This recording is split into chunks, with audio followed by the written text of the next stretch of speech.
Welcome, everyone. Welcome to this episode of the Collaboration, Connection, and Community series. I have three amazing guests today that are going to help me empower growth through unity and shared purpose with all of you. So as you come on in today, remember to mute yourselves as well. And I'm going to get started with Lindsay Brandon. Lindsay is the CEO of Permaculture Canada and Armagarden, and a certified permaculture design consultant. She leads a diverse team of 9 designers dedicated to establishing and promoting excellence in permaculture design. Her work encompasses homestead design, project management for permaculture demonstration sites and communities, and growing a network of regenerative business. Her primary focus lies in custom permaculture designs for homesteads, urban lots, community spaces, public speaking at schools, and regenerative events and consulting with individuals and organizations focused on regenerative practices and ecological restoration. She is passionate about regenerating watersheds and riparian zones, with the goal of revolutionizing agriculture practices through methods that prioritize ecological balance and resilience. Welcome, Lindsay. You got a lot on your plate. Yeah, it's a mouthful for you. There was a lot of regenerative in there. Yeah, and that's the key, right? Sustainability is a word that just keeps things right here. So regenerative is the concept that we're onto right now. So we're encompassing the next 7 generations. I love it. I love it. So with that, John and Kat are also here today, and I'm going to introduce you guys separately. So John, do you want to tell us a little bit about what got you started in Hemp Homes Canada, but also what brought you to that place in your evolution? Sure. Thank you. So I'm John, and the answer to that is Kat. She got me into hempcrete. She's the one that introduced me, opened my eyes in many ways, and she had already been working with hempcrete for quite a few years. And so when I first met Kat, she knew some of her friends that were working on this really beautiful build out in Falkland, BC, which is kind of west of Okanagan. It's in the mountains. It's very dry and arid, and lots of fires and stuff go through there. So I had never seen Hempcrete or even knew what it was. So we went and we volunteered on that project, and I learned a lot. And as I learned, I was like, wow, this is pretty incredible as a building material. And since that point, I've just continued to learn and learn, and every time, and I keep going further down the rabbit hole, and I keep it keeps reaffirming my faith in hempcrete as a building material. And so I eventually got to the point where I was like, you know what, this is actually what I want to do with my time as a human being, and what I can, bring to the table to enact a change within our society, and especially when it comes down to homes. Homes are a basic human need. We all need shelter. A lot of people are not living in a very healthy home setting for that's for many reasons. One of it could be cost. The cost of living is skyrocketing. People are getting charged way too much for their rent. And unfortunately, even all this money that they are spending, their homes, typically over half of the homes that people live in right now are contaminated by mold and other environmental contaminants.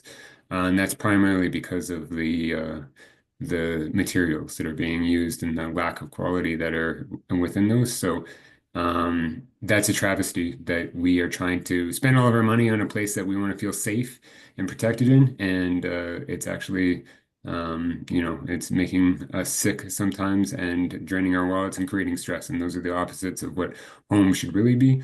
And so I think that's what is our main parameter around Hemp Homes Canada is how do we offer more regenerative homes and more healthy homes to people that require, need them, and desire them.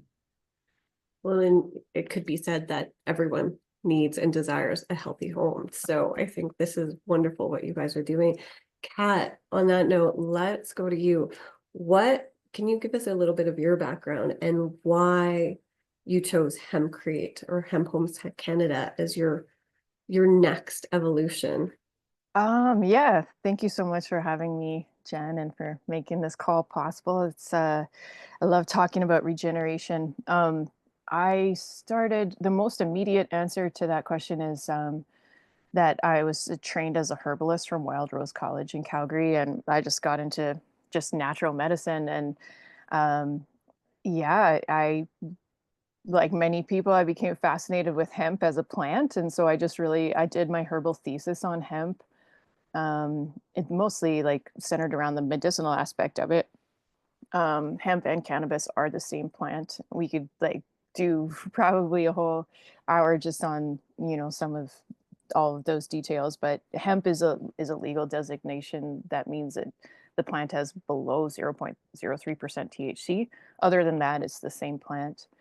So I just got really into the plant, and it was just the more you kind of dug into it, the more it was like, wow, this is an amazing plant. Like it grows, you know, we're having, the rhetoric and the narrative forever has always been about scarcity and lack. And it's always been like, well, why don't we use hemp?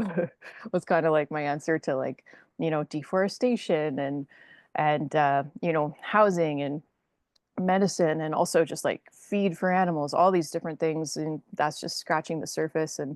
And so, yeah, I always just had like a general interest. There was no real industry, so to speak, when I was interested in it. So it was kind of like just dreams of like, we could make all of our paper out of hemp. We could do all these, we can make hemp plastics that can biodegrade, and we don't have to, create all this garbage and all that type of thing. And then I had the fortune of working with a few friends that had started, they were like early pioneers out in Water Valley, and they had a little project called the Hempery. And I had a distillation pot that I used as a herbalist, like probably, gosh, I never know how really big it is, but it's probably about 300 liters. It's a really large pot. And I would take hemp flowers and distill them. And when you get all the terpenes from that plant, and it has some of the most terpenes of any plant. So like if people who are into essential oils, hemp has, some of the most broadest profile of essential oil components of any plant. And so when you distill that out and you actually drink it, it's actually really good for your digestive system. And so I was like hydrosol cat there for, the time of the hempery. And just one thing led to the next. I just started to see the reality of the industry on the ground and what farmers would go through, and how difficult it was, since all of the supports have never really been in place to like actually leverage it as a whole industry. And so, yeah, I just kept going, and then I got into Hempcrete and helped out, did workshops, helped out on a couple of projects. And then finally I'm sitting in our own project, which was this is a hemp room that we were paid instead of in money, we were paid for in hemp, and we got to, do it ourselves. So even with my limited experience, it's a lot more than almost than almost anyone out there, because there's not that many hempcrete builders. And so, yeah, that's really how I got into it. And we recently met. I invited him on the call, but he's quite busy. A business partner from BC named Tim, and he also was an alternative builder that just got really, really smitten with this idea of hemp, because there's almost nothing like it in terms of building materials. And he was a builder of many different types of buildings, domes and yurts and log cabins and all this kind of stuff. And he wanted to take all of that knowledge and put it into making it with the best material, which was hemp. And Alberta is actually poised to be one of the biggest hemp producers in the world because of our agricultural land and just the vastness of the land. And it does grow well here industrially. So sorry for the long-winded answer, but yeah, that's my experience in hemp. That's beautiful. And I think we can dive into so many details with that. Mm-hmm. Before we do, Lindsay, tell me what sparked your passion for permaculture and ecosystem restoration, really? Yeah, well, I had gardening businesses like 20 years ago when I got pregnant with my first child. I just wanted to be outside and amongst the flowers when I was pregnant, and then farming as well, gardening, regular gardening. has been a part of my family my whole life, right? So out in Saskatchewan, massive annual gardens with all of my relatives and going to U-Picks and things like that. So it was already inherent in me to want to do this kind of work with the land. I did 15 years of fitness as well behind me. So understanding how to human was a focus of mine, and how to understand human behavior. And I felt like when that whole mess happened a few years ago and everything changed, that was really a catalyst for me to be like, okay, well, if this is the way that the world is heading, where are the farmers at? I just want to go get my feet in the soil and, cut the noise of the city and just get back to the earth and get back to my roots in doing that. So I delved in and I got further education. I got my certification through Verge. And then I had a job already out of a company out of the US before I'd even finished the education. So really, it was just in me to want to be outside. And it still is, right? Like I've really got the itch right now. I just, a lot of my work does end up on the computer, but really I'm happiest when I'm in nature, hands in the soil, just working with the plants. And I have my own food forest out at my parents' house that I nurture, and perennial medicine gardens and all of that. So it's just feels very grounded and centered to me. And it feels like a life well lived.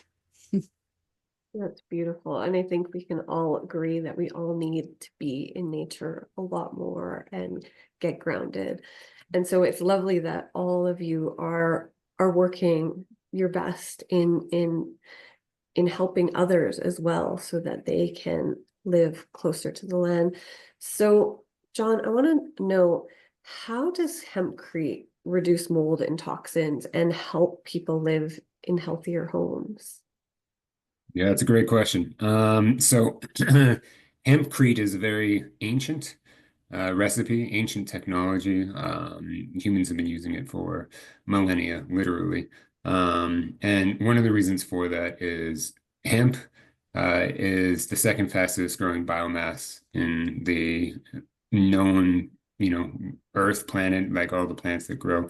Bamboo grows faster, but bamboo only grows in certain climates, be it temperate or rainforest, where obviously in Alberta we don't have those things, and lots of parts on this planet don't. But hemp grows everywhere. It's literally called the first weed. It is called a weed because it literally grows everywhere and it grows very quickly. Like our industrial hemp grows. We grow them in our backyard and 12 feet within 3 months, right? It's kind of neat. It's like watching a tree grow. It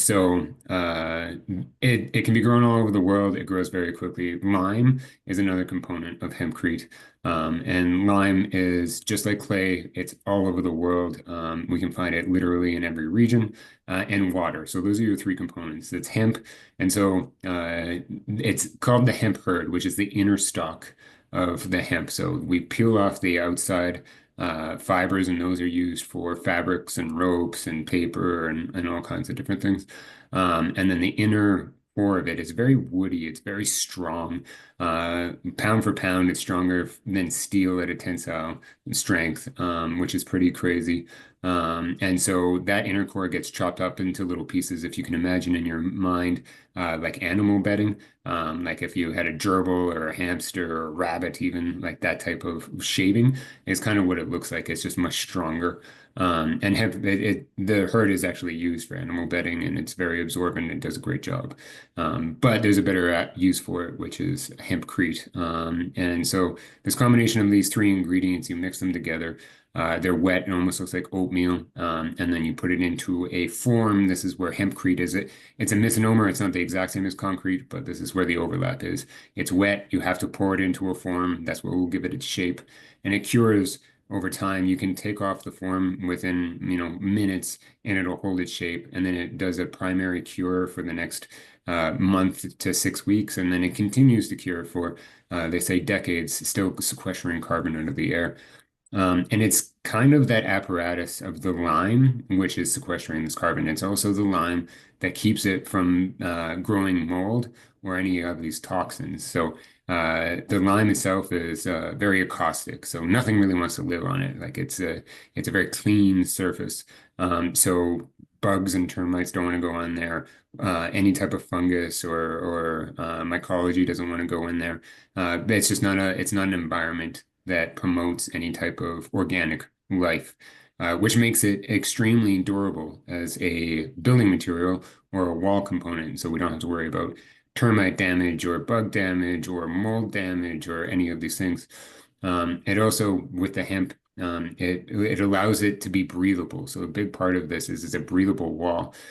So all these hemp fabrics, they're meshed together and they create all these air pockets. And that's what makes it a very strong insulative mass, but it's also a breathable wall. The air goes in and out of it. So we don't have to worry about keeping things airtight, which is what in conventional building, everything has to be airtight and watertight. And air and water are elements, and as much as we think we can command them to be airtight, we can't. They're eventually going to win. So why fight? We would rather work with, right? And so Hempcrete does that very well. And so it's this breathable aspect of the wall, as well as the acoustic nature of the lime that limits the mold from coming and getting created. As compared to conventional, we have in a wall component, if you were sitting from the inside, which most of us are sitting on the inside of our house and looking out. If you look at your wall that's going to the outside, you're looking at drywall, and then behind that drywall, there's a vapor barrier behind it, which is a plastic sheet. And then between that plastic sheet, that's where your studs are. Most people put zinc insulation or some type of insulation in the wall. And then beyond that, you have an external sheeting like a plywood or some type of sheet material that is the outside. And then like a Tyvek home wrap. So there's 5 components within those walls. Each one of those are meant to keep the moisture out and air out, but like I just said, that's a losing battle. Eventually, you're going to lose that battle. And as soon as the moisture gets into your wall, that's when all of these organic materials and mold loves these environments. They're moist, they're dark, they're damp, and so mold starts growing. And it's unfortunately behind the drywall. So we don't really see it, and it's impacting the air quality of our environments. So hempcrete is monolithic. It's one component that goes from the inside to the outside, right? So it's all hempcrete. And because of that, and because of its breathable nature, we don't have to worry about any type of mold. You can actually have peace of mind that there's not something lurking behind the wall that you can't see that's going to be making you sick. Thank you for explaining that. That's lovely. I'm sure that's very helpful for some of our listeners as well. So Can I add one little part to that, Jen? yeah, Just really quickly. It's not the only material, but because of the thickness of it, it's also EMF proof. And so if you do feel affected by electromagnetic pollution, hempcrete is also an amazing option. So yeah, if we don't get, you have to use your cell phone by a window if you want to get good reception. I think that's brilliant. Thank you Yeah. for adding that in. So, Kat, what are the biggest barriers you guys have had to overcome so far? I'm sure there will be more either logistically or culturally that even just bringing this into the world. There's honestly, oh gosh, there's so many, but and that's why it hasn't honestly been done on any large scale. Like, first of all, this creating a system of it that is easily scalable.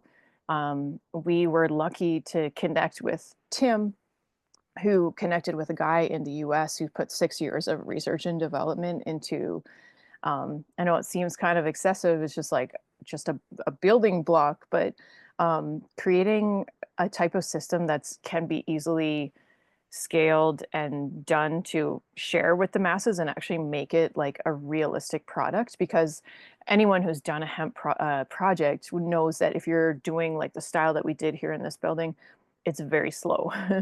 Not very slow, like you do see progress, but I mean, I don't know if you guys know any conventional builders in Calgary, but it's a very cutthroat business right now. You have to be very fast. You have to, there's no extra time if you want to make a profit sort of thing, because the skyrocketing cost of building materials and everything. And so making it actually like pragmatically accessible to a marketplace. You know, it took real work, and because it hasn't been fully legal until 2024, it got incorporated into the American Building Code and the International Building Code. We still don't have it in the building code in Canada.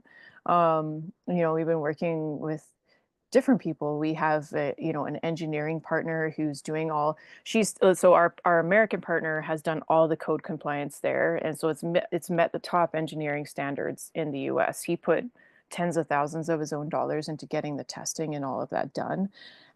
Even though we know in these things, like, sort of colloquially, let's say, you know, for many years, you know, you still need to put all the bells and whistles and stamps on everything to make it official, and so he's done that. And so we got our Canadian engineering partner who's doing code compliance here. If anyone wants to do a project here, you can still do it. We still have it. Thankfully, you know, it takes, like, I know we can all relate just based on all the crazy stuff that's happened in the last few years, but it takes brave professionals to go outside of their normal, like, jurisdiction of work to say, like, yeah, like, I stand behind hemp. And, you know, for many people that might have been regarded as a risk to the professional status. And so this Christina Goodwin is an engineer that we work with, and she's just east of Edmonton, and so that's been helpful. And also too, because there hasn't been a lot of support for the hemp industry with major monies, there's a lot of different, like, there's a lot of moving parts to it, and everyone who's done anything in it so far has taken pretty big personal risk, and not all of it's worked out. Unfortunately, one of the biggest processors in that was situated in a place called Bruderheim east of Edmonton, they just went into receivership because, once again, like, coordinating, we can't just have farmers, we can't just have processors, and these are all like multi-million-dollar endeavors, right? They're not small things. So yeah, we need all of the team sort of working together, and I'm sure we can relate again, just at witnessing just the divide and conquer politics that we've witnessed across realms in in everything, is like getting people to work together and trust each other is a huge thing that is not a small feat. And so, you know, there's like different, it's a very small industry and everyone seems to kind of know each other, and like, you know, there's misunderstandings, there's like, and the general competitiveness of humans, like, and so for me, I'm like, okay, if we are to be successful at this, and I know success is measured in many different ways, so I'm not saying that it's, you know, it has to be in one way, it's not just measured in money or whatever, but to me, success is seeing people live in hemp homes. However we make that possible, that's a success. You know, to create that success, I think we definitely need to employ different practices that we're not used to doing, right? You know, just this regular business structure. It often, you know, it stops people from being able to just do what needs to be done. And so we need to be risk takers. We need to go outside the box. Like, this was built without a permit, as an example, as like, we didn't have a lot of extra money to be employing like engineers and architects and stuff, but very few people would even do that. Because I mean, there's some jurisdictions in this province where if you did that, someone would come along and be like, you got to tear down that building or you can't get insurance, you know. And it's just all of the red tape of, you know, yeah, all the red tape just is a lot. And so we were just like, you know, solving all those problems bit by bit as a team, and like, you know, making that happen. And it's, you know, it takes patience and persistence, and you kind of got to be in it for the long haul. It's not like a flash in the pan, like, kind of endeavor, you know. So Absolutely. Well, thank you for mhm. leading this and helping people see that, you know, we don't have to go by the book. In fact, we should throw the book out, and it should have been long gone. Totally. A long time Totally. ago. Exactly. I most agree. I'm like, man, if we're going to continue to go by the book is who writes the book? I Right. think we all know who writes the book. So yeah. Anyway. It's true. It's true. Lindsay, okay, so, you know, we're struggling. People are struggling. It's like we all want to live off the land, but we're stuck, you know, in the city, or we're stuck wherever we are. and we don't know how to get ourselves there. So what would be a first step for someone to really help them be in alignment with the land? What would you recommend? To change their mindset. You're only as stuck as you believe yourself to be. There's a lot of opportunity. So it's like, what are you looking for? Are you looking to garden? There's tons of community garden projects. If it's not possible for you to get out of the city, there's lots of ways you can integrate into garden projects in the city. Even here in Calgary, we have Highfield Farms where you can rent a plot. And I'm seeing a lot of that happen in smaller communities. Some of them are free, some of them are charged. There's so many opportunities. Like, think about how many people, the elderly that could benefit from mutually beneficial relationships with people. They're looking for space to garden and they have space to garden. Like, I think we have to start opening up our minds to create possibilities for what we're looking for in the world. So, abandoning the idea that I have to own land, right? Because land is bought and sold, bought and sold, bought and sold, and you don't truly own it anyways, right? It's kind of a myth that, oh, I buy this land and now it's mine. And we're seeing that happen here in Canada right now, right? Natural disasters can change the ownership of that property very quickly. There's not much people can do. So I think having a perspective shift and a paradigm shift in what is it that you're looking for and how can that come to be? So another example is Alberta Native Plant Rescue. This is a small organization that goes out and they save the native plants from areas that are set for development. And it's all volunteer run.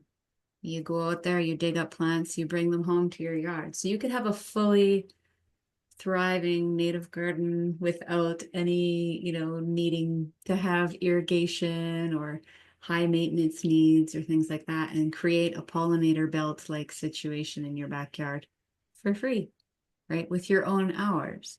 So, and there's so many elements within permaculture. So I'm just picking a couple, right?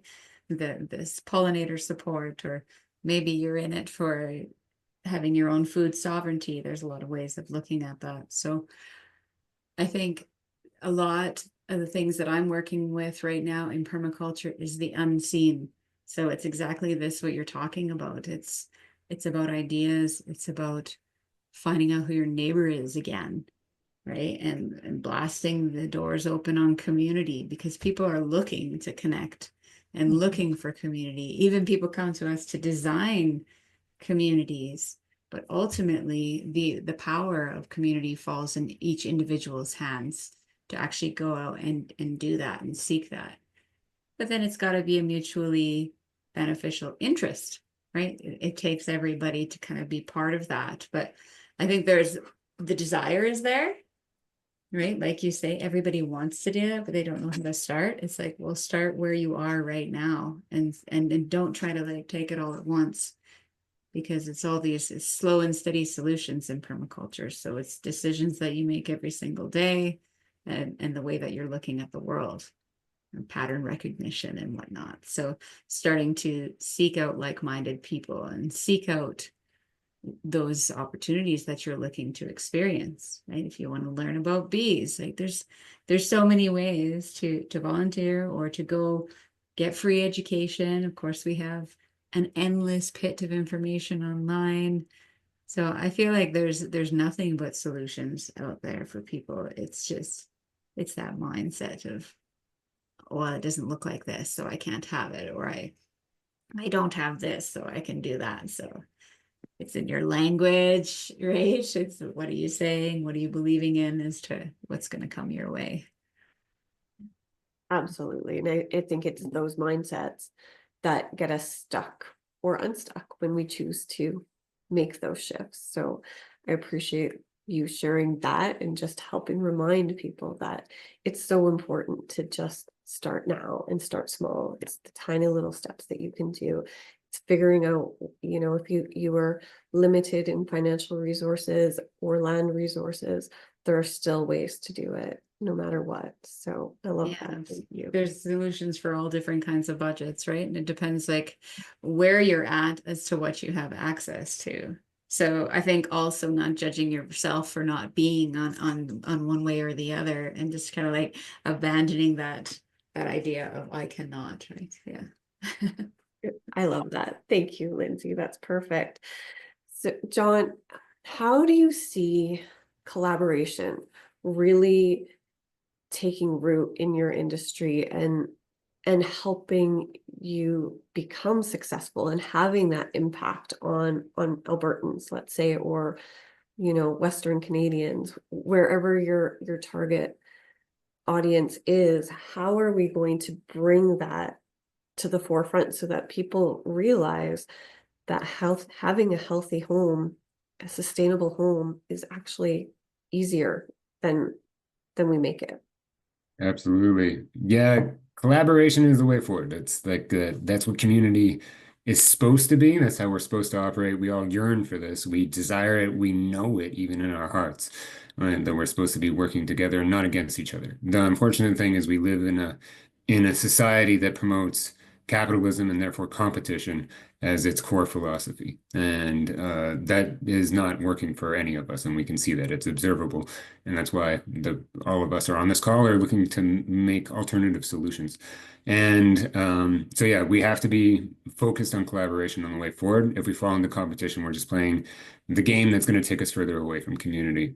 So it's a constant reminder, and it's interesting, especially in business, right? Because business is like, how are we going to make money? What's the profit? What's going to be this? Because there's dollars at risk or whatever.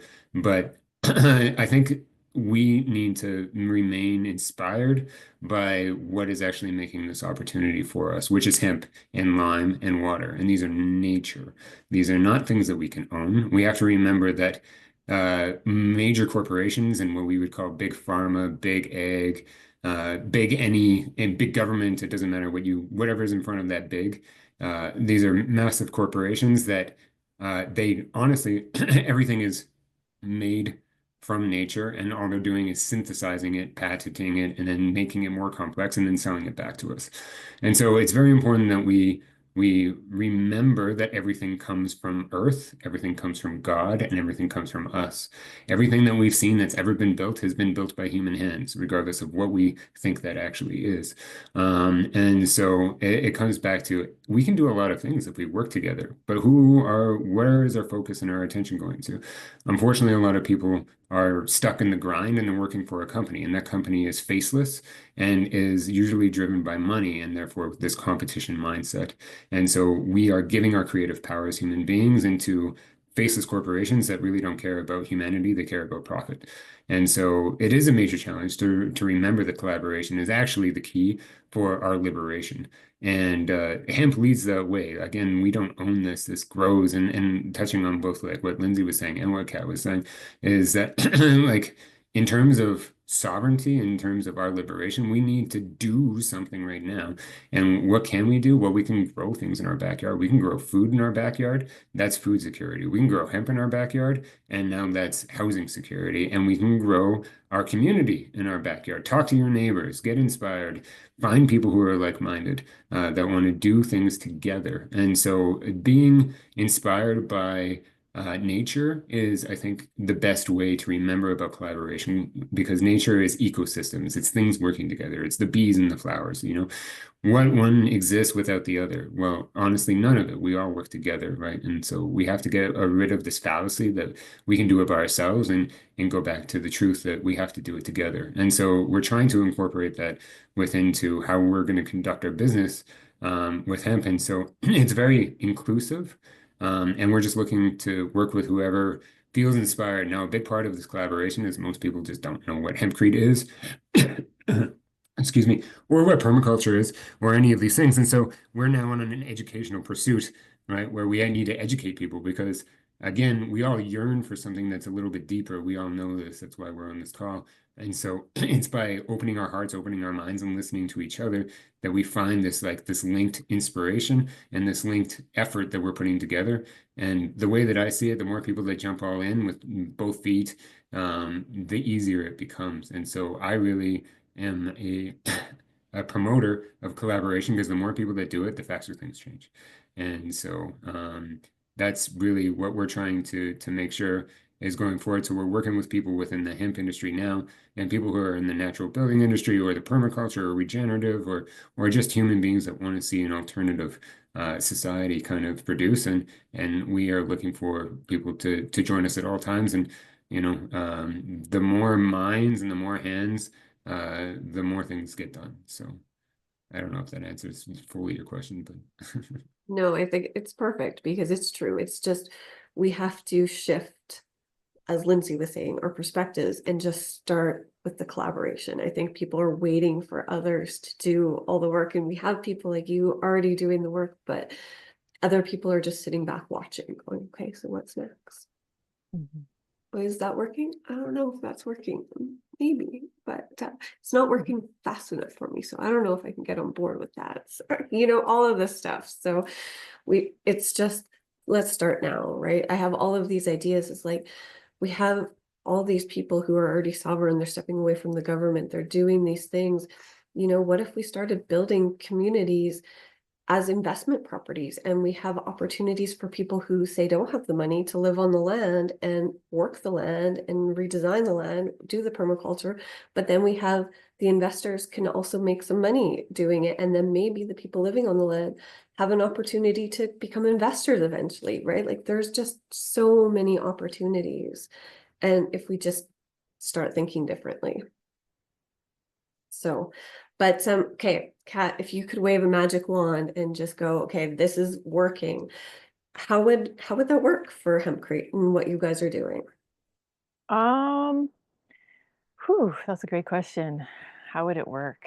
What would you I do? I would okay, there's a lot of enthusiasts out there. There's a lot of people that already understand that, okay, this is such a fantastic idea. Let's do it. Those people aren't necessarily always the builders or the investors, but they're, let's say, the visionaries. I would honestly just get everybody working that could do a part of this and just trust that this is going to work, you guys. This is A, what we need, and B, it's way higher quality than what we have going currently. And like, our new so-called prime minister of this jurisdiction, owns a giant development company, and it's all going to feed into the same cycle of, all the stuff that really we're trying to transcend, like, because we have the answers here. The answers are already here. I think you're a little bit lost if you're still looking for answers. I think you totally nailed it on the head, Jen, that don't just sit back and watch people do things and think, okay, something else is going to come save me, or, let's see how that works out and maybe I'll get on board. Like literally every single person who actually puts themselves into something makes a huge difference. And what I'm seeing is like when people actually jump in with 2 feet, things actually get done. But when people want to kind of like, I'm gonna, play it safe sort of thing, it's just way, way slower. And it's like I really believe that that divinity like meets the commitment, and that's everything. Because like we have literally, I don't know, I've during during COVID, I had this, I felt it was like a prophetic dream. I don't have a lot of them, but and it was a very simple dream. And I had dreamt that I was flying like almost like in this Cessna, just like not too far above the land, but high enough that I was like looking at all the faces of the people on the land. And particularly here in Alberta, it wasn't really, a provincial boundary, but just looking at all these people. And it just reminds me, it is all about the people. It is all about us. And like it's honestly kind of useless. Like, well, first of all, we're battling this addiction to this digital pseudo life, into that, and how much of our time and attention goes into the screen, which has value. Obviously we're doing it right now, but like how is that balanced out with your embodied action in this world? And I could honestly guess for most people it's like there's a huge lopsidedness to that, and it's because it's like it's by design right now. And I don't think, like, I certainly didn't understand when I started to just like basically play and work a bit in the hemp industry, like I never imagined that after all this time, I would still be at the ground level and that my contribution would actually really matter. I think we're so used to feeling that we don't actually matter that much. But then as soon as you actually start doing something, you realize, oh my God, like how many other people are actually doing this, like committed, and I think that's beautiful. The native plants thing really inspires me. Just like, like getting back to that volunteer spirit, like we are seeing a population collapse. We're seeing this huge generational change. I'm from the city, but I live out in the country now, living in small towns. Every like community organization and volunteer driven thing seems to be way dominated by older people. I don't know where the young people are. I don't know. Like there's just this absence that's like kind of like it's kind of like, wow, what is this going to look like in like 10 years? Like, are we seeing this total population collapse? So I think all of us need to get over the mentality that, oh, well, like, doesn't, kind of humdrum. Like, no, like, you actually could make a real difference in anything you chose to focus on right now. And so that's what I would say. There's collaboration. And I want to add one last thing because I went to a big environmental conference last week and it's $500 for 2 days. It's all was driven by organizations. It was not grassroots people. It was run by EcoTrust Alberta, and traditionally that was where the oil industry talked with environmentalists and did investment. But the oil industry, I guess ever since the collapse of 2014 2015, they stopped doing that, and it's really been more government driven.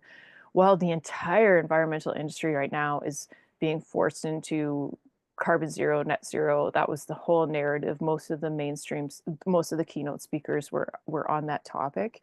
And it's such in stark contrast to where the rural people are at, where the freedom people are at. And we're kind of course, villainized in a lot of people's minds. Like even people that love me. I actually grew up with the lady who directed EcoTrust. Like she knew me when I was a little kid, and so she's like this rock star in that industry because she directed that whole organization for 30 years.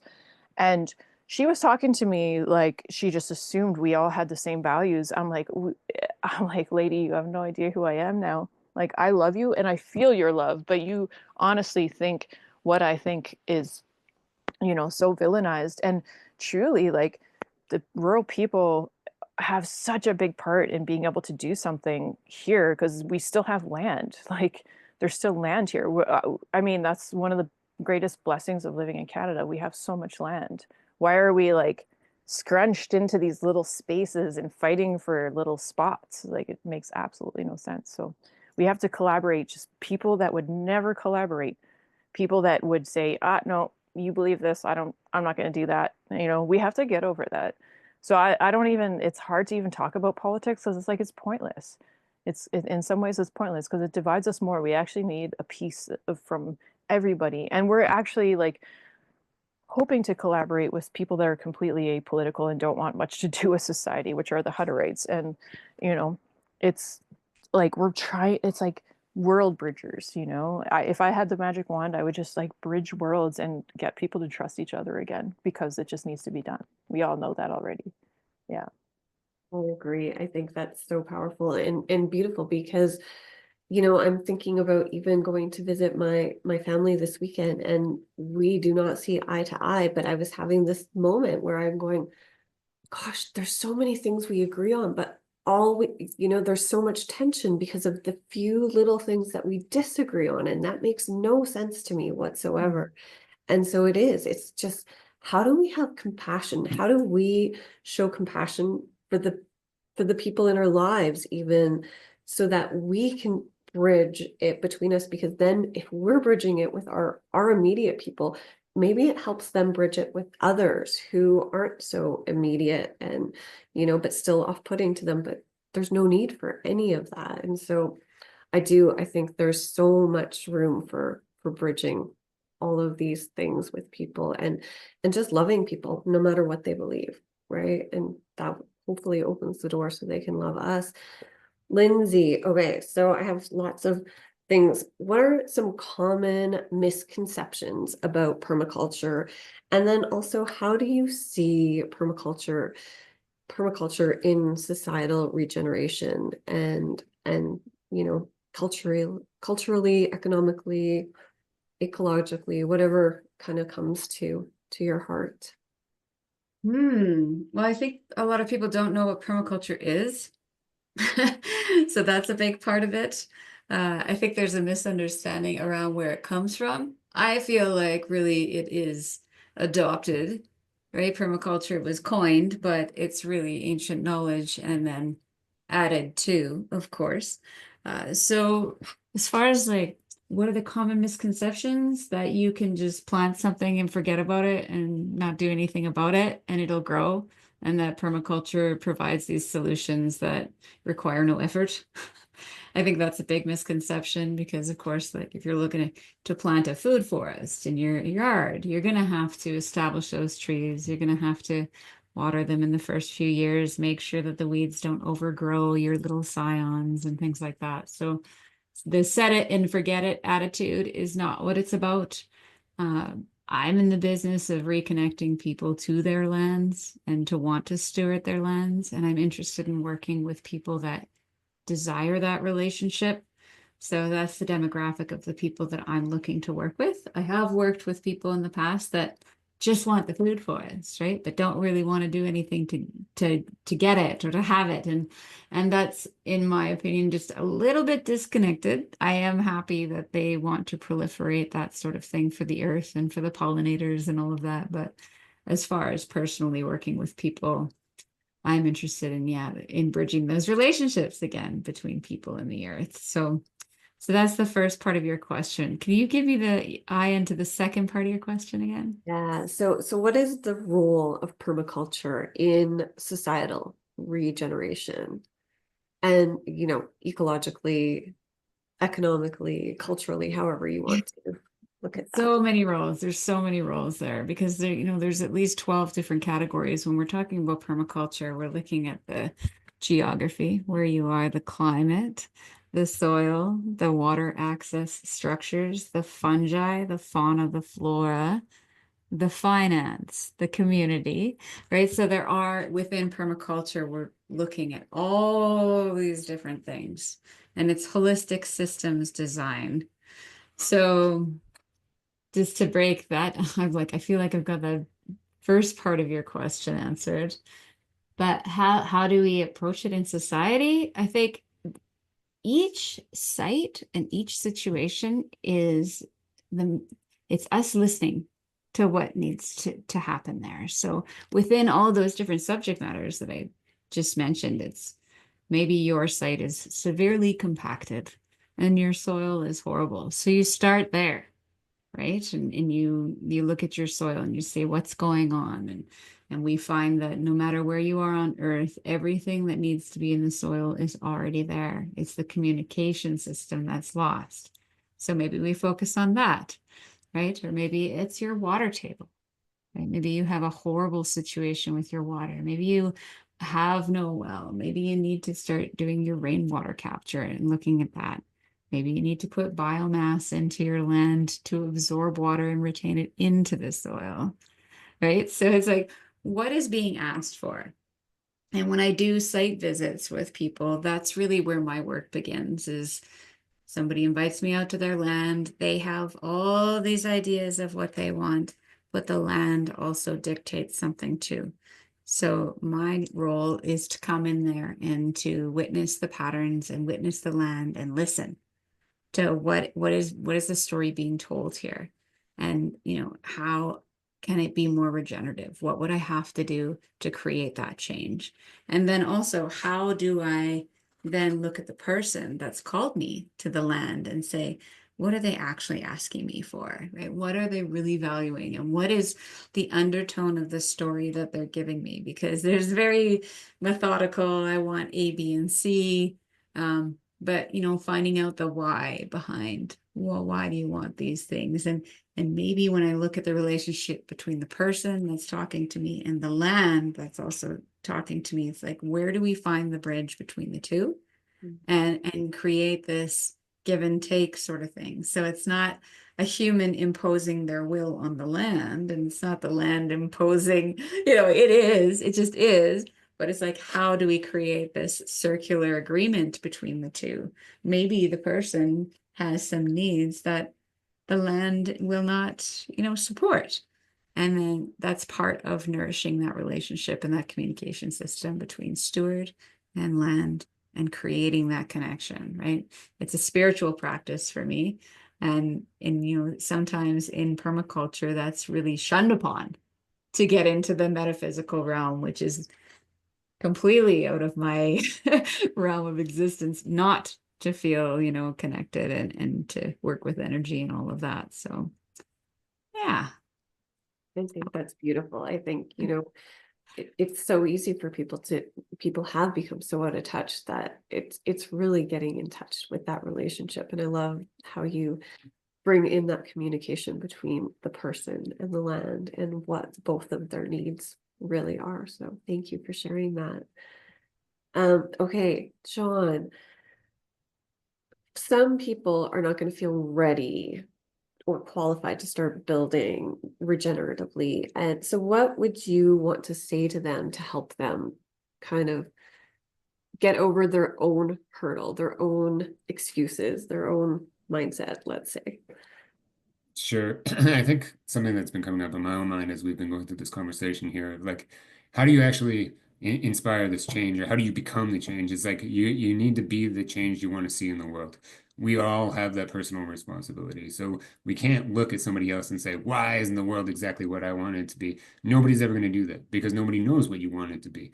So the only one that's going to be able to do that is you as an individual person. And this fear, there's a lot of what we've been programmed to believe through through society, through education, through social media, through all these things, is to think that we're powerless. And who garners power when the people think that they're powerless? Well, it could be the government or the shadow government or the elites or whatever. I think we all have a different word or a different belief of what that is.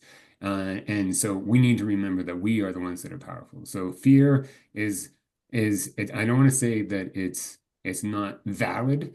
Fear is absolutely something that keeps us from being for survivability. We're supposed to have fear. One thing that is always reminds me of the importance of fear is like when an animal, let's say it's a deer, hears a branch break behind it and it's about to run, all of the hair on itself stands up. It becomes very alert. But it's only aware for that fear for a second until it perceives no more threat. And an animal will shake itself off. Like if anybody has a dog or a cat or any animal, all animals do this. After they go through a threat and they're now in this fear state, the way to get out of that fear state is shake it off. It's not real. And so we need to, as a collective, as individual people, look around our environments. Where are we sitting right now? And do a safety check. Like, are we actually safe right now? Is there actually any real perceived threat? A lot of us are wearing stress and anxiety and fear that is not actually in our environments. It's only through our TVs, through our news, through our social media feeds, through our friends even, freaking out about different things. And it's not that those things aren't real, but do they actually affect you in the moment?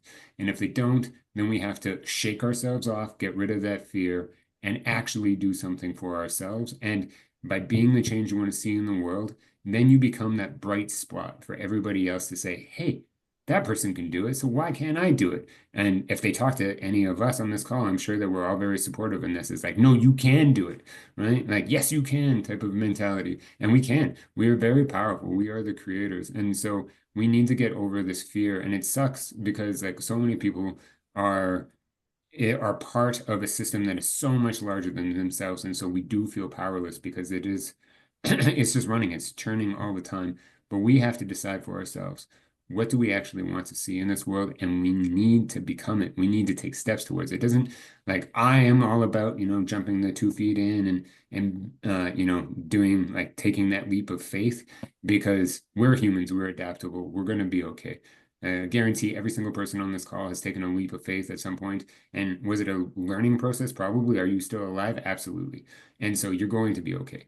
And so it's about taking that step, being engaged and having confidence. Now, a big part of that is trust in people. Most people do not have trust in people because we've all been burned by, various aspects within our life. That's what a lot of our trauma is that people sustain are from human beings. And that's a travesty, right? But that is not the status quo. We can actually live in love. We can love each other. And that is a Christ principle. That's Christ consciousness. That is the unity consciousness. That is all of us doing something together. And that's where our power is. And that comes back to community, of which is just not really existent within our modern era, but we're bringing it back, and that's the only way to go forward. So I think by getting rid of fear and saying, what do I really want out of this life? Not how much do I want to freak out about the things that are going around me, of which we have no control anyways. Right? Like I have no control over what the federal government's going to do, or the provincial government's going to do, or the world government's going to do, or whatever. Right? That's beyond me. And so I can't live in that fear state because it's not actually within my individual reality right now. So I must shake off my fear and my anxiety and my stress and say, what can I actually do right now to be the change that I want to see within the world?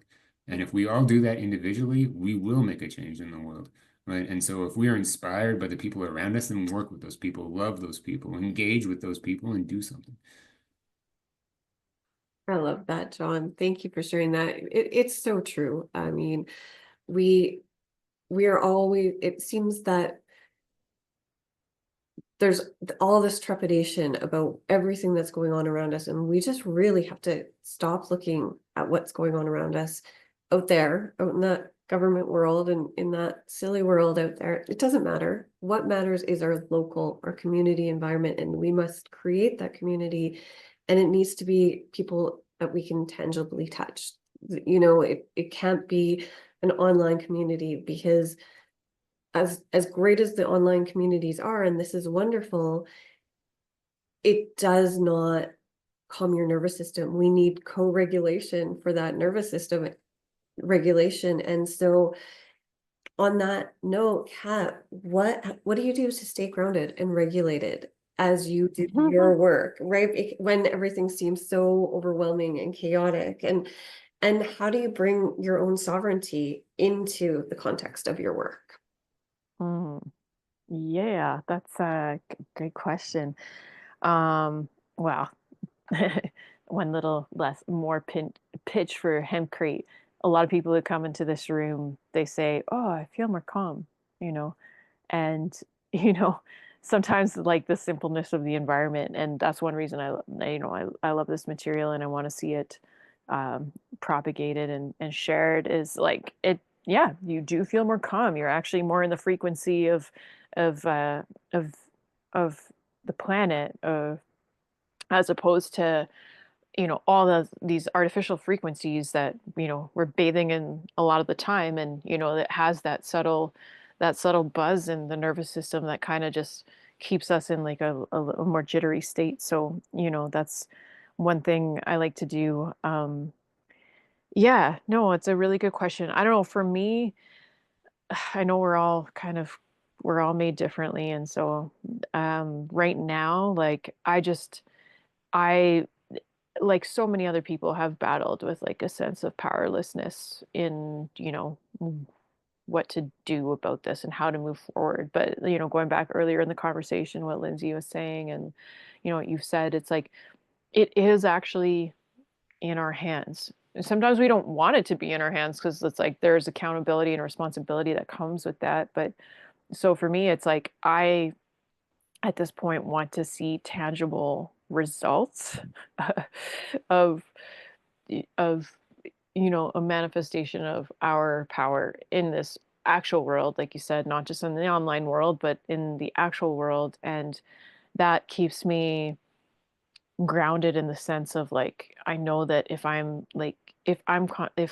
putting my energy and focus into something, something beautiful will come of that.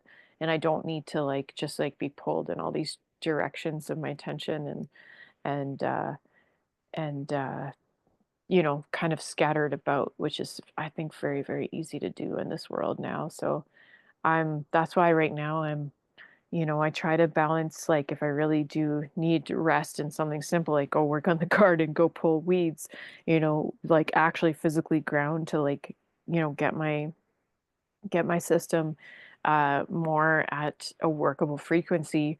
And but in that bigger picture, like I really, I need to just, I'm so over all the problems of the world in a sense, you know. It's like I think we all know. I think, you know, there's a million ways to say it. There's a million ways to to divide it up and everything, but it's like, what are we actually doing? And so for me, like being more calm means focusing on, okay, what can we do? And what, you know, what are results of that? Because like, yeah, focusing too much on the problems and the uncertainties is the surest way to drive yourself crazy, I think. So yeah. Hmm. Absolutely. Thank you for that, Kat. I Hmm. agree. You know, it gives me hope just knowing that the three of you are out there spreading love and joy and hope in your corners of the world, because you know, and all the people who are doing it, because it's so powerful what happens when you just start doing the work. Totally. Lindsay, on that note, what gives you hope right now in the world, and what's a big dream of yours? What do you vision for our future? Ooh, good one.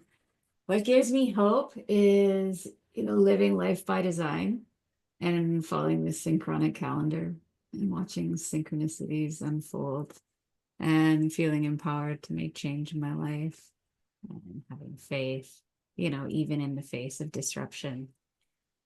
And what do I see for the future? Lots of travel, really. Like, I love to travel. I travel a lot with work, and I'm always really inspired by the places that are calling to me to come and do the work wherever. And I'm really inspired to actually do some more work in South America and to also travel to places as a permaculturalist, in Canada, thinking about being able to grow the food that I like to eat.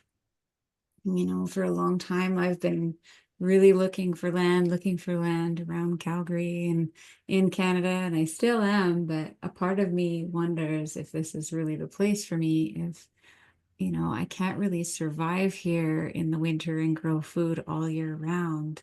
So that's really kind of on my plate right now, is opening up my world and to how I live and to thinking about where is home.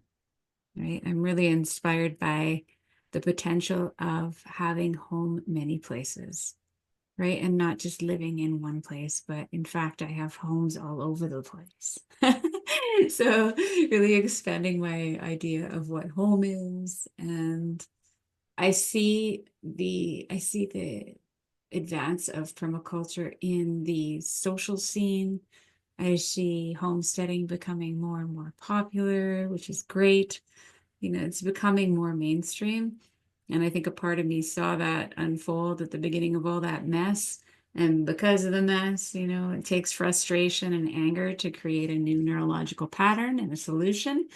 And that's what the regenerative industries are doing, we do, like Kat said earlier, there are so many amazing solutions. And in the industry that I'm in, I'm at the forefront of seeing that, right? I travel to all these regenerative festivals and I'm a public speaker. So I'm seeing all the solutions-based thinkers all the time. And it blows my mind that the solutions are already out there for, say, eating glyphosate and getting it out of the soil. Like, it's already there and turning around the problems that we see that seem so vast and seem so great. The solutions are simple and they're quick. So, I like to share that with people because I know I do have a unique eye into this. And a lot of my work is involved with highlighting the works of others that are doing this and sharing that with the world and saying, hey, look, they're doing it like this and you can do it too, right? Just to really try to inspire people to take steps towards doing what they can, and or at least even just looking. Like, because you can't see it, like, unless you see it, but once you see it, you can't unsee it. So yeah, I'm pretty just generally inspired because it's just like, I'm just sitting back and watching the show. right? And the show that I'm watching is people like Kat and John, and our friendship too, and how it's evolving over the years through the plant of cannabis, through hemp, right? Like just to see how all of us are coming together, right? And I see the community growing in Alberta, and I see everybody connecting and starting to know each other. And yeah, so it's divine, and it's a nice show to watch. And it's a much better show than the one everyone else is watching. So people should switch channels and come over Yeah, here right? and watch this show. Yeah. Yeah, absolutely. Get more connected to those you align with, right? And do that which brings you joy. I'm all about that. So For sure. I love that, Lindsay. And I love seeing that. Like I see it in your online presence. I see that in everything that you do. So I think it's beautiful what you're doing, because you are spreading joy and information and knowledge, and it's beautiful. So our time is nearly up. If you guys have time, we can open things up for a Q&A, and but also just if there's any final things that any of you want to, that's just pressing on your mind and you want to say, just tell us now. I want to say one thing. If anyone wants to try growing any hemp, even in their whatever garden, on your balcony, whatever room you have, I'm more than happy to pop a few seeds in the mail to you, because it's just a really cool plant to watch grow, and you can use the leaves to make your green smoothies, and you know, yeah, just save some seeds for next year. It's extremely abundant. Nature is extremely abundant. It's, one multiplies and it gives into the future. So if anyone wants a few seeds, has never grown anything before, you're legally allowed. Not that I think you should go by those parameters, but you're allowed to grow hemp. And if someone thinks it's cannabis, you're allowed to grow 4 cannabis plants. So anyway, just wanted to put that out there as a small gift for listening and learning a little bit. So thank you. Awesome. Thank you, Yeah. Kat. Okay, yeah. So if you want some seeds, just send me an email and I will send Kat your information so that she can send you those seeds.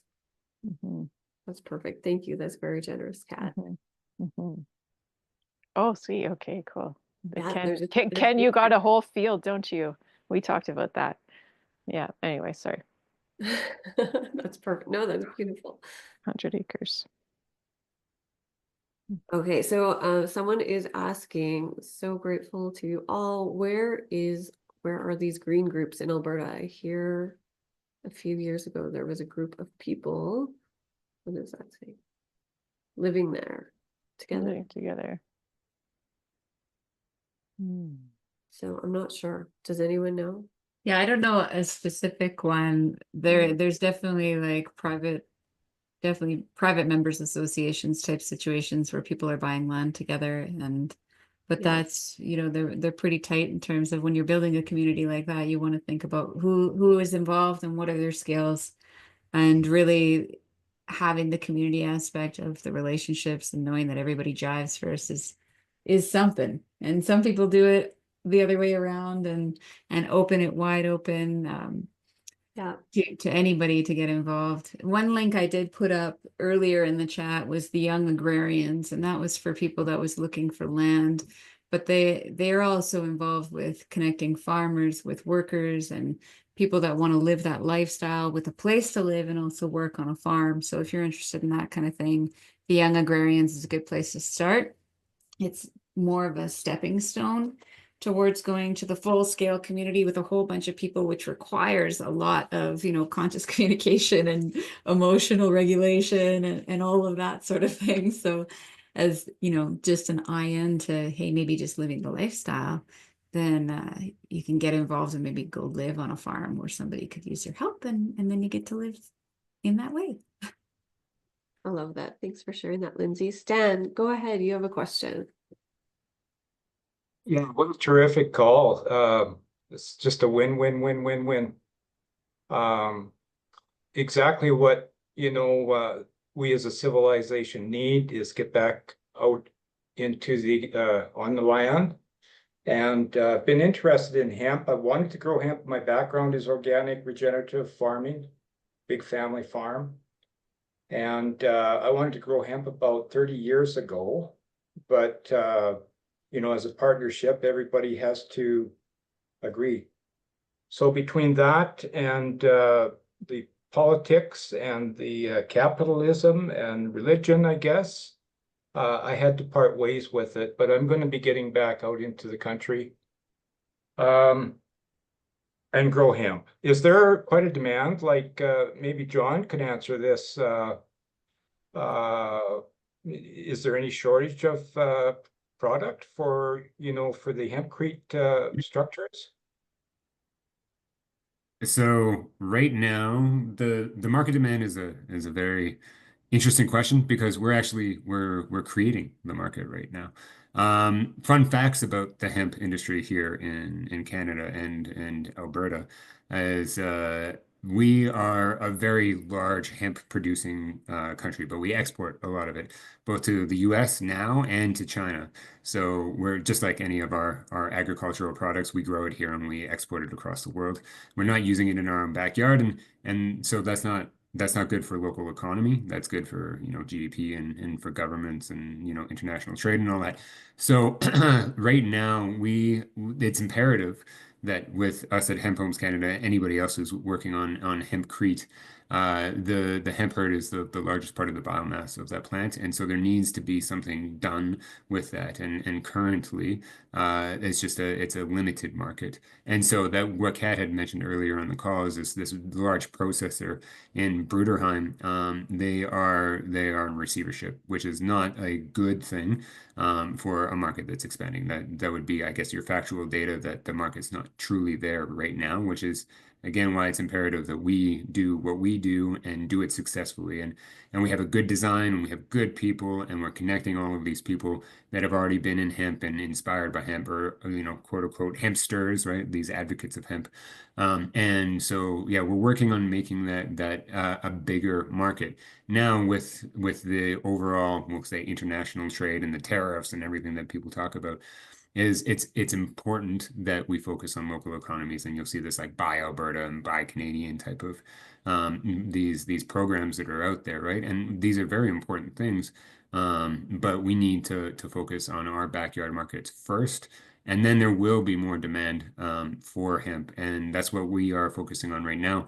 Our grower of hemp, he's in near Coronation, which is central Alberta, east towards the Saskatchewan border.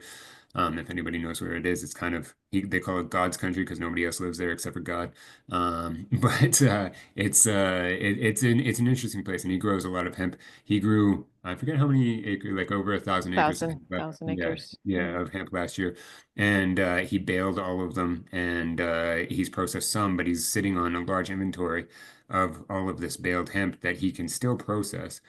So he's growing only like I think like 50 acres or less this year because the demand isn't there. And so he is really rooting for us to make this market so that he and his investment and his courage to actually take a step forward towards hemp will be profitable and successful for him. So this is a very important transformational time for us all.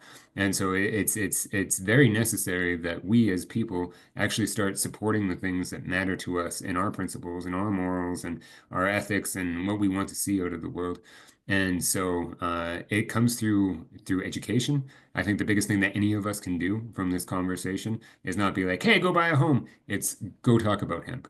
Go talk about what hemp can do for people. There's so much stuff out there on the internet and on Facebook. And if you look at our Hemp Homes Canada on Facebook, there's so much relevant information on hemp. It blew my mind and it still blows my mind. I think I know most of it, but I don't, not even close, because they said that there's over 50,000 uses of hemp and I only know maybe like 50. So I got a ways to go in terms of like learning all of it.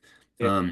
But as that market grows, it's abundant and we can make so many different things out of hemp and it can really skyrocket. This should be a completely successful market of which we control ourselves. It's hemp for the people and our economy for our people, not for, you know, beyond our borders or beyond our communities. Yeah, So good. Thank you. What was your website? Because I'll check your website and then maybe hopefully send an email to you. Your email be on the website. it is, yeah. Here, I'm just going to type it in the chat there. Yeah. And Hemp Homes Canada. One other thing real quick is land patents, because uh, it's, to me, it's important, to eliminate any trespass by who. And I heard it in the call earlier, permitting and all the bureaucracy and the red tape with the land properly structured land patent. You don't have to permit any of your structures. You don't have to get a permit. Mhm. And you can't, nobody can come and trespass, or they will be arrested, and it's just plain and simple like that. But it's the hard part is not to get the land patent, it is to do it up so that Doug Forrest, many of you probably know him, he recently passed away. He helped folks do land patents in Canada. I think he helped with maybe 20 or so. And but he advocated that we should still pay property tax and do the permits, and as much respect as I have for Doug Forrest, that just didn't sit well with me, because we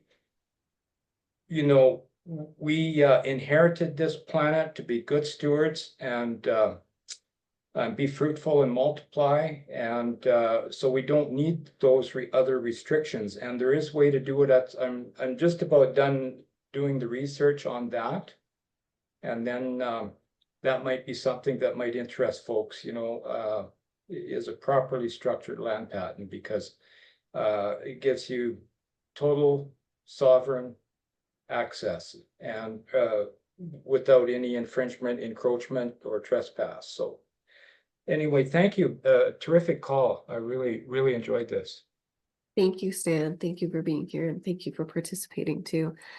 And thank you, Lindsay and John and Kat. Thank you all. You're wonderful. Any last final words to wrap up? Um, If anybody's looking for a design or help on their property, their gardens or their lands or anything like that, give us a shout at permaculturecanada.world. Our website's there. We do consulting and design, we do mapping, and we do one-on-one site visits and all sorts of things. So give me a shout if you're looking for help with your land. Thank you, Lindsay. Awesome. And just a really quick thing for us, we want to share some of the profits of any job that comes our way. If you happen to tell somebody, your friends or family, about it, and they happen to buy hemp blocks from us, that would be our main business at this point. You get 5% of that sale. So it's just, everyone can be part of the hemp network, and so they just give your name. So that's one little incentive, because it truly, I truly know this depends on the grassroots, it depends on people, being part of it. And like I said, you are important in this whole, the success of this. And literally every single thing, does make a difference. Like when you go to our processor and you see what he's done, and how tight his margins are and stuff like that, you realize, yeah, every sale makes a difference. And we think we've made our first sale this week. There's a land, an Indigenous lady from just outside of Vernon on the Okanagan Reserve, who she's just totally, like, completely sold. Like, selling her was no problem. She just totally gets it. She wants a roundhouse, and she's doing land-based education there. So that'll be an awesome, awesome proof of concept for more people out there. But just want to share that with y'all in case somebody and it doesn't matter. It can be a small project. It can be a little tiny thing as a backyard thing, or it could be a whole house. It could, whatever. Absolutely. Just, yeah. Love it. Thank you, Kat. That's so generous too. All right. John, any final words? Just thank you for hosting the call, and thank you for everybody for joining and listening, because we need to come together. We need to spread knowledge and love and trust and an alternative way. We can't fight the system. The system is huge. and it will win. It's been bred to win. It's big for a reason. It's there to swallow you up, gobble you up, and make you feel powerless. And when you feel powerless, they feel powerful. So instead, step out of that, make yourself powerful, and then they can't feed on your powerlessness anymore. It brings back the scales of justice, of which we are human beings. We were born onto a planet of which is abundant and free and sovereign, and we are supposed to steward those aspects. And we can't give them up anymore. We can't consent to this. We actually have to be part of that change and create an alternative society. And so I think instead of, and this is the general sentiment, I know that all of us on this call through COVID, probably before COVID, have felt very alone. Well, we're not alone. There's many of us that are coming together and saying, you know what, we're done with this, right? And so we need to actually stand up, engage, educate, feel brave and courageous enough to engage with those people beyond us, because I bet they feel the same way that you do, but they feel so alone that they don't actually want to like vocalize how they actually feel. So it takes that initial step, that initial courage, that initial strength to be that setter, be that change you want to see in the world. And I'm excited. Like I before COVID, I had lost hope for this planet. I really did. And I even have a tattoo on my body to showcase how how much that was. But after COVID, and I'm probably one of the few, or maybe all of us on here, but COVID gave me hope for us all. And so we are just living through that time, right? That was the linchpin to grassroots change, to decentralized change for us coming back together. And so I thank God and that event even that happened. And so it's time for us to make the most out of that. Absolutely. That's a great place to leave it all. Thank you all so much for being here. I appreciate all of your wisdom and experiences and for sharing your passions with us. Have the best afternoon, everyone. And for anyone who is not on my email list, this is free for anyone on the replay is free for anyone on my email list. John and Kat and Lindsay will also get a copy, and they will be able to publish it on publicly for you, I think, in their website. So you will have access to it no matter what, but also share it with as many people as you can. So have the best afternoon, guys, and thank you all for being here. Thank you, Jen. Thank you for hosting us. Appreciate it. Thank you everyone for your time and your interest.